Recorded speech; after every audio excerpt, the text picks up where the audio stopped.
नमस्कार मंडळी, कसे आहात? नुकतंच आम्ही न्यू मेक्सिकोला जाऊन आलो आणि तिथे ज्या हॉटेल्समध्ये आम्ही राहिलो ते हॉटेल्स मी तुम्हाला आज दाखवते आहे.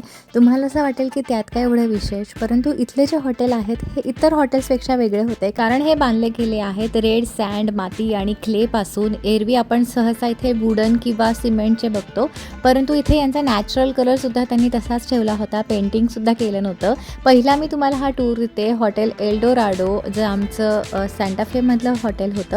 आत येतात संपूर्ण वुडन स्ट्रक्चर तुम्हाला बघायला मिळेल आणि आतमध्ये जे त्यांचे मूळचे अमेरिकन इंडियन्स होते त्यांचे ज्वेलरी त्यांनी ठेवलेल्या, पूर्वी अमेरिकन्स कसे ज्वेलरी घालत होते तो डिस्प्ले होता. त्यानंतर हे संपूर्ण त्यांचं अमेरिकन इंडियन आर्किटेक्चर बघायला आपल्याला मिळेल. सगळी संपूर्ण लाकूड, माती, क्लेचं बांधकाम आहे हे आणि खूप सुंदर वाटत होतं. एक वेगळा थंडावासुद्धा होता या हॉटेलमध्ये.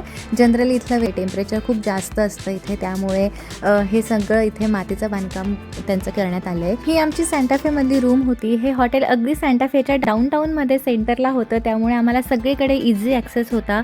कुठेही कार वापरावी लागली नाही. आम्ही वॉकिंग डिस्टन्सने सगळीकडे जाऊ शकत होतो. हा होता आमच्या हॉटेलचा फर्स्ट फ्लोअर, जिथे होता बॉलरूम, स्पा होते, म्युझियमसुद्धा छोटंसं त्यांनी ठेवलं होतं आणि हे संपूर्ण त्यांचं रेस्टॉरंट होतं.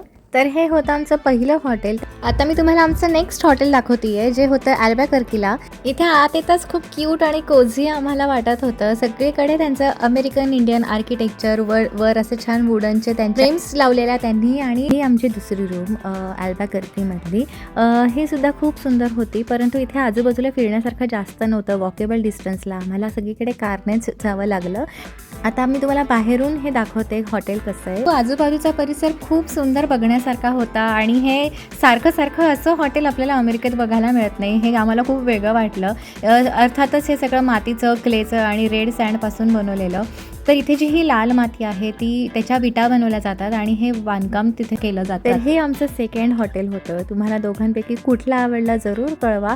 वेगळं वाटलं त्यामुळे तुमच्यासोबत शेअर करायची इच्छा झाली आणि आय होप तुम्हाला हा मी दिलेला टूर आवडला असेल. तर दोन्ही हॉटेल्सपैकी तुम्हाला जास्त कुठलं आवडलं हे मला जरूर कळवा आणि असंच छान छान इन्फॉर्मेशन ब्लॉग करता लाईक आणि सबस्क्राईब नक्की करा. लवकरच भेटूया नवीन व्हिडिओसोबत.